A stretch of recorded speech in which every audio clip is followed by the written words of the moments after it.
Chapter 17. The Teenage Behemoth. The Classroom Battlefield, 1974 to 1976. When I first saw Jiang Guoping, a chill raced through me. My breath caught, and my stomach tightened. He loomed over me, a head taller, with a robust and sturdy physique. His broad shoulders contributed to an intimidating presence, and his muscular arms hung at his sides like solid supports.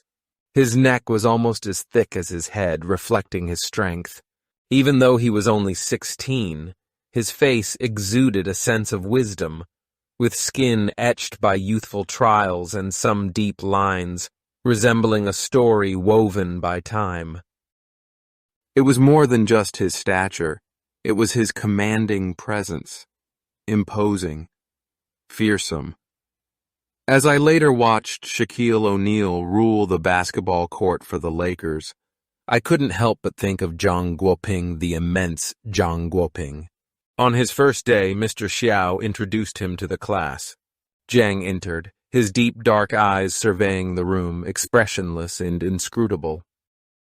He walked straight to the back without uttering a word, his heavy boots scraping against the floor.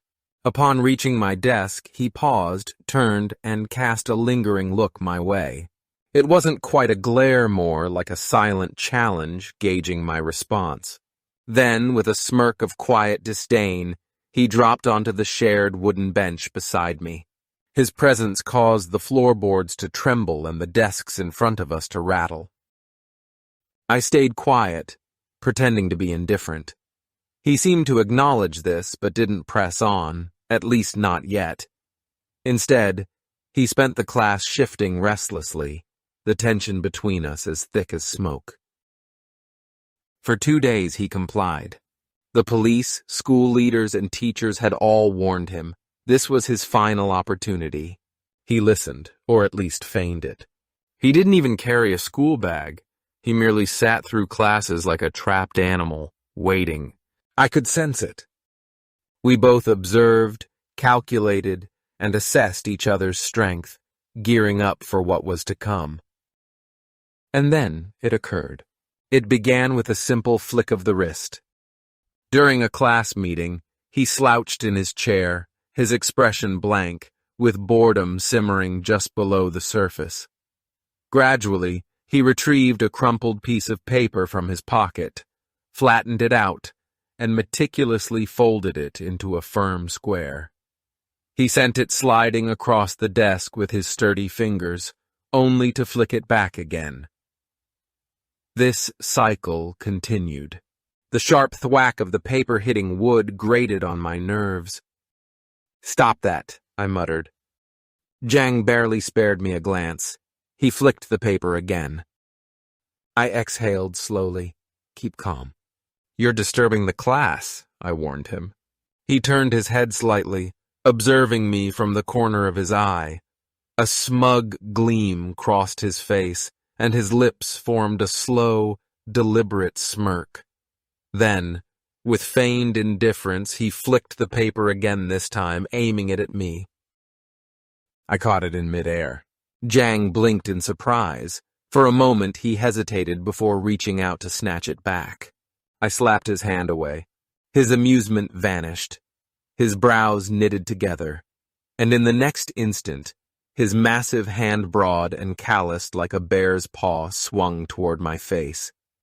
Instinct kicked in. I caught his wrist mid-strike. He tugged forcefully to escape, yet I remained resolute. His muscles tensed, body contorting in an attempt to dominate me. Despite his size and weight, I was at an advantage. I was quicker and more accurate.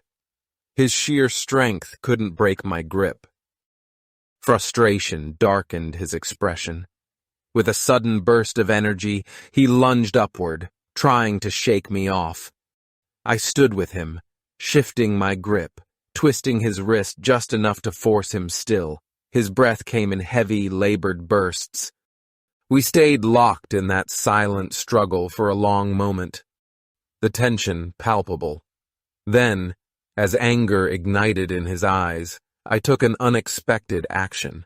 I released him. As he stumbled back, he clasped his arm close to his chest as if it had been scorched. His glare pierced through me, his chest heaving with indignation and wounded pride. "Take a seat," I said calmly. His nostrils flared, and for a moment I feared he would rush at me, fists flying. However, after what felt like an eternity, he slumped back into his chair, still massaging his wrist and panting heavily. It must have been in pain. The classroom was completely quiet by then. The following day, I prepared for revenge. I anticipated a shove, a punch, or some sort of retribution. Instead, when he arrived, he merely glanced at me and smirked. It wasn't a sneer or overt hostility. It was something else entirely. It seemed like a blend of respect and cunning. In some twisted way, he appeared to see me as his equal now. Yet Zhang Guoping remained unmistakably himself. Even when he attempted to conform, it was evident that lessons held no significance for him. He displayed little patience for textbooks and showed no interest in the monotony of teachers' voices. The energy within him had no outlet, causing it to erupt in erratic and perilous manners. On certain days, he would show up late, strolling through the classroom at a leisurely pace, weaving around desks. As he walked by each student, regardless of whether they were boys or girls, he would raise his large hand and give them a light slap on the back of the head. It wasn't enough to topple them, but it was sufficient to grab attention to leave a lingering sting, a warning. None of them dared protest. His hand served as a weapon, exuding pure power. Every slap struck with a resonating crack, showcasing a nonchalant assertion of dominance. However, that wasn't the source of his terror. It was his eyes. Whenever he lost control, whether from frustration or boredom, his pupils would dilate, and his expression would turn blank, almost empty. It was at that moment that he became truly dangerous. During these instances, no one could reason with him, not teachers, peers, or authority figures. He would react instinctively, without a thought to the repercussions. The establishment of the Red Guard's enforcement team was not just about adding muscle. It signified legitimacy. In the past, each confrontation and each act of defiance against bullies felt like a solitary fight, a lone warrior confronting chaos. But now, we had a structured unit, a collective dedicated to maintaining order in the midst of chaos. The Cultural Revolution had shattered all sense of structure, turning rebellion into a virtue and chaos into an ideology. Even as a Red Guard myself, even as a part of this upheaval, some part of me refused to embrace total anarchy. There had to be rules. Even in war, there were rules. But war was exactly what it felt like sitting beside Zhang Guoping every day. It was a trench warfare, an endless grind, grueling struggle. I couldn't charge forward, nor could I retreat. Some days it was a test of physical endurance. At other times, it was a psychological combat, where feints and strategy mattered more than brute force. I had long since given up on learning anything in class. Survival was my major now. Zhang Guoping was oblivious to the enforcement team. Each day he put me to the test, a challenge of wrist strength, a struggle for dominance. I adopted this approach intentionally. Containment. A full-blown fight would wreck the classroom. My role was to manage him, not to overpower him. However, secrets can only be kept for a limited time. One day, Zhang Guoping showed up late. As he entered the room, the atmosphere felt charged. He scanned the students like a ruler overseeing his realm. Then, with measured steps, he advanced. Walking down the aisle, his large hand playfully tapped each student's head one by one, row by row. Thwack, thwack, thwack. The sound echoed in the room's dead silence. Classmates started covering their heads with their hands in fear, their faces stiff with humiliation. Others shrank back, shoulders curling inward as if to disappear. And then he reached me. Jiang paused in front of me. His lips curled into a smirk, his broad shoulders still rising and falling from the satisfaction of his display. He nudged me with his shoulder, casual, cocky. "What's up, old Yang?" he said. I didn't answer. I studied him instead, weighing my options. Normally, I would warn him, threaten him. It had worked in the past, mostly. He'd lash out at a few students when I wasn't looking, then disappear before complaints could catch up to him. But today? Today was different. Today, he had humiliated the entire class. Today, he had made it clear that this was his kingdom, and every one of us was just his subject, even me. No, not today. The moment he sat down, I struck. My hands lashed out in a flurry of open-palmed slaps, not just one, but countless rapid, merciless strikes against his thick, greasy skull. Smack, smack, smack. Each blow landed with a crack, echoing across the stunned classroom. He recoiled, startled, then panicked. With a strangled yelp, he bolted from the bench, staggering toward the classroom's back wall, shielding his head with both arms. Zhang Guoping, the classroom tyrant, cowering. He blinked in confusion, his mouth half open, his eyes darting wildly like those of a trapped animal. It took him a moment to understand what had just happened. And then the rage hit. His expression contorted, veins bulging at his temples. A guttural roar tore from his throat as he charged a wild beast in a blind fury toward me. I sidestepped effortlessly. His momentum carried him forward straight into a desk. The wood groaned under the impact, the desk skidding back with a screech. Zhang stumbled, momentarily dazed. I didn't give him time to recover. Before he could turn, I landed a punch straight into his back.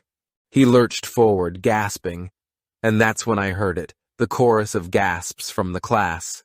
They were watching. Zhenfang Yang versus Zhang Guoping. This was the fight the whole class had been waiting for. I sensed movement from the corner of my eye. Mr. Xiao appeared. The Red Guard's classmates were approaching, all rising to step forward. They had been waiting too. A heartbeat later, they surged toward us, shouting battle cries.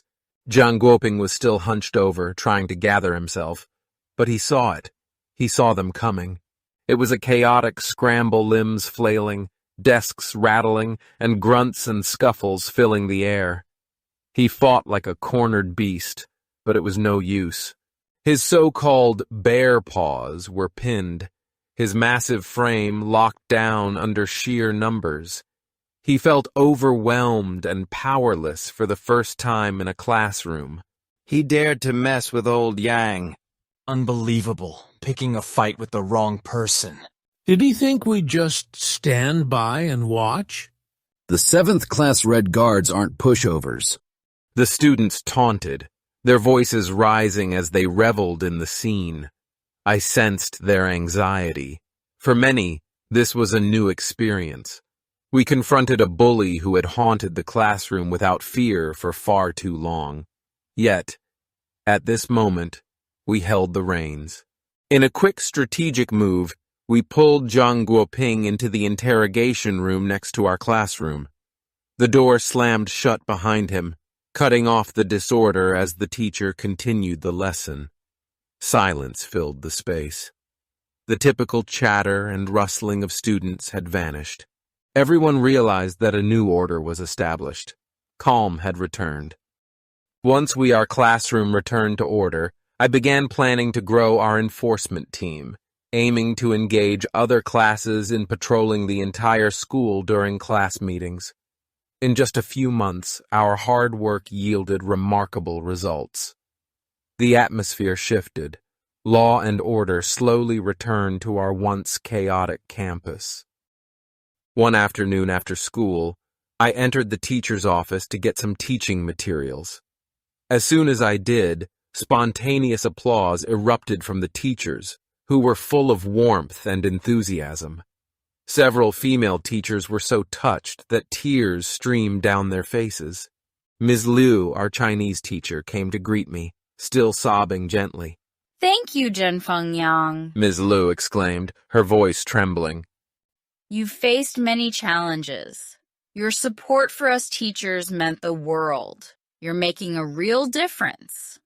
Without your help, how could we continue teaching?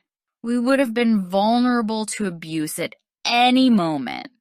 Each day was filled with fear, with no options for assistance.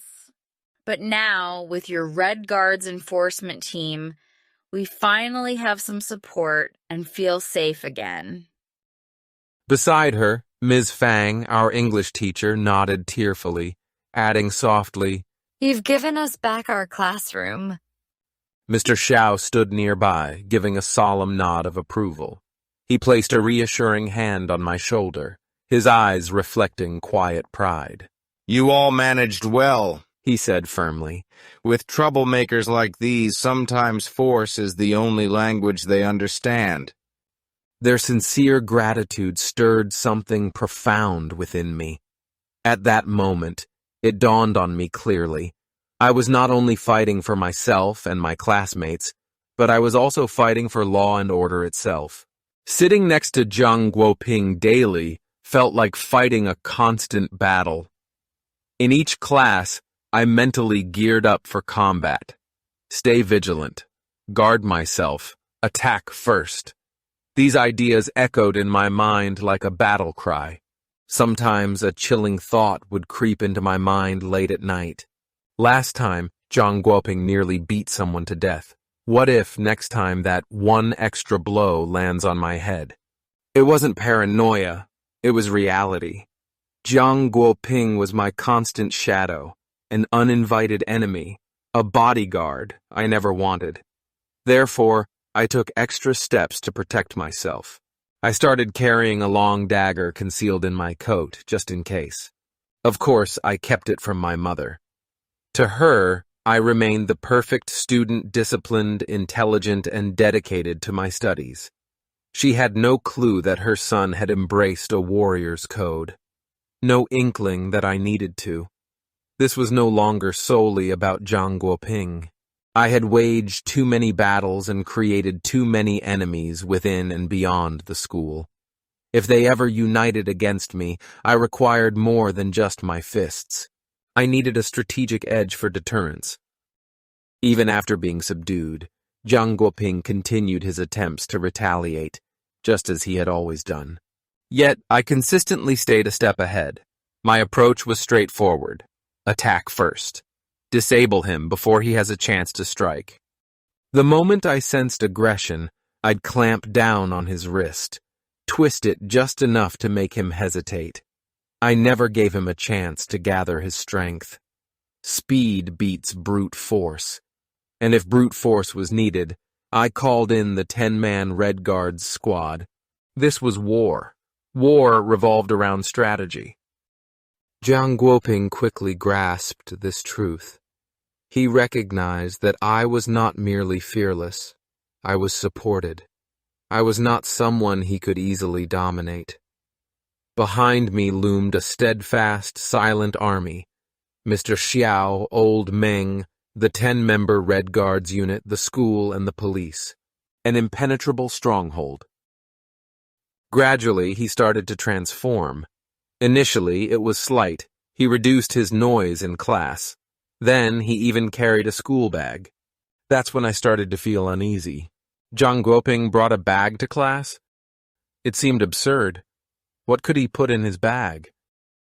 After all, I also had a weapon. Then, one afternoon during recess, loud shouts broke out beyond the classroom. A brawl? Without a second thought, I jumped up from my seat and rushed outside. I found Lu Jun crumpled against the wall, his face twisted in pain. Zhang Guoping had singled him out to attack him, ambushed him without warning during recess, struck him repeatedly, and vanished before anyone could intervene. I glanced back at the classroom, noticing Zhang's empty desk and missing school bag. A chill ran through me. Lu Jun was the shortest of our group, soft-spoken, kind, and composed. As the most vulnerable member of the Red Guards, he had no taste for conflict. Zhang had intentionally picked the easiest target, someone who would be defenseless on his own. I clenched my fists, my knuckles going pale. I whispered fiercely, promising this would not go unanswered. We captured him the following morning, before Zhang could enter the classroom. We quickly pulled him into the interrogation room without uttering a word. In that dimly lit room, we threw him forcefully to the ground, delivering a brutal, unrelenting cultural revolution-style beating. It was brutal, decisive, and unstoppable. No mercy. This wasn't mere revenge. This was justice. The Red Guards team members all joined in, their voices escalating, and tension filled the air. Yet, beneath the fierce exterior, I could feel a wave of nervous energy. For most, this was the first time they had confronted someone so wild and dangerously unpredictable. As Zhang groaned on the ground, I snatched his school bag and spilled its contents. Various items tumbled onto the floor, nothing dangerous, no concealed weapons, just trivial junk. Nonetheless, I directed a fierce, penetrating stare at him. Starting today, I will check your bag daily. You may only bring stationery, books, and notebooks. No exceptions. If I find anything suspicious, I'll take it right away. This was more than just a warning. It was a proclamation of total authority. Complete control, aggressive pressure, preemptive actions, and unwavering enforcement were present, leaving no space for defiance. Still, despite our harsh measures, Zhang Guoping remained true to himself. Unpredictable, dangerous. One afternoon, following a workshop lesson, Mr. Xiao and I held back Jiang to discuss his recent incidents and behavior. The discussion escalated quickly. Mr. Xiao's tone shifted to one of firmness and resolve. You have to change the way you behave. For a fleeting moment, a shadow crossed Zhang's eyes. Not defiance, but something deeper and darker. Out of nowhere, he grabbed a metal-rimmed stool and threw it directly at me. A glint of metal whirled toward my face. A reflex kicked in. My right arm shot up, absorbing the full impact of the stool. Pain surged through my bones as the stool fell to the floor, its crash echoing in the deserted workshop. For a brief moment, silence enveloped the space. Then an overwhelming anger welled up inside me. A stool? Is that the best you can do? I grasped the desk before me, clutching its cold metal frame firmly. My muscles tightened as I lifted it high and hurled it toward him, a heavy mass of wood and iron flying through the air. Zhang barely evaded it. Stumbling backward, arms waving, he toppled into nearby desks and chairs. The workshop reverberated with a loud crash. For the first time, I witnessed fear in Zhang Guoping's eyes. Mr. Xiao's voice erupted sharply into the silence. Enough! Zhang stood still, breathing heavily and with clenched fists clearly shaken.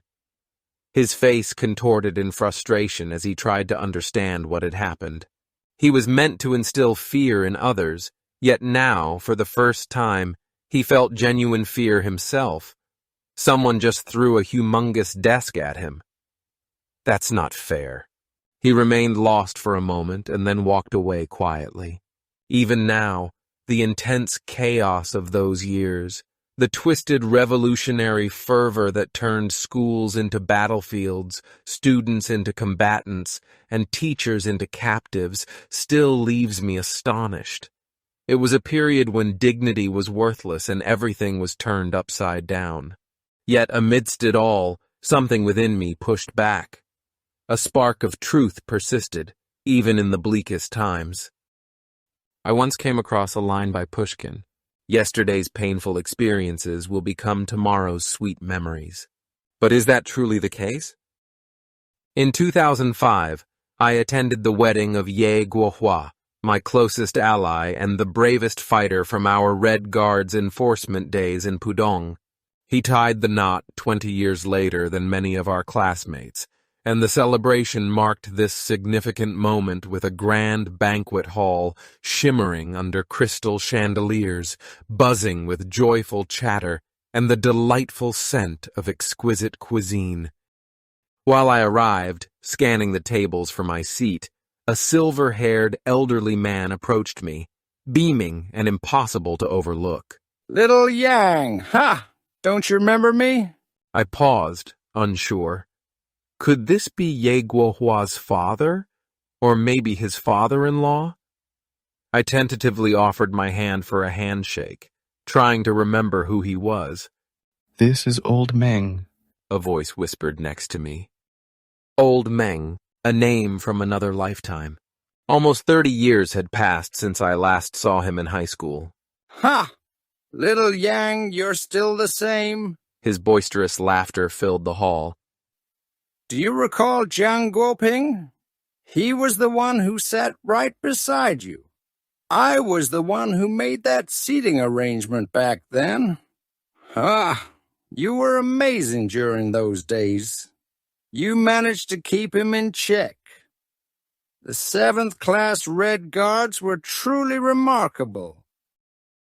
Even after all this time, the first name that came to Old Meng's mind when he saw me was Jiang Guoping. Amazing. My throat constricted, making it hard to reply for a moment. The past had never really faded away from me. In 2018, another gathering, another meal in Shanghai. This time, 43 years had passed since 1975. Among the dozen former classmates sat Jiang Guoping, invited as a special guest by my Red Guards comrades who had organized this reunion in my honor. For both of us, the moment felt historic, almost cinematic. A rivalry spanning over 4 decades melted into a fairy tale resolution. We exchanged a firm, silent handshake. We enjoyed dinner, exchanged friendly smiles, and stood close together for group photos. Many at the table had previously been victims of Jiang, yet the mood was surprisingly warm and relaxed. Time had dulled the sharpness of resentment and fear. Jiang had once been fierce, wild, and uncontrollable, but had transformed into a devout Catholic. He appeared gentler now, considerate, and introspective, a stark contrast to the angry, reckless boy I had once known. In that moment, the past was truly past. The war was over, and finally Pushkin's words resonated deeply. Yesterday's painful experiences have become today's sweet memories.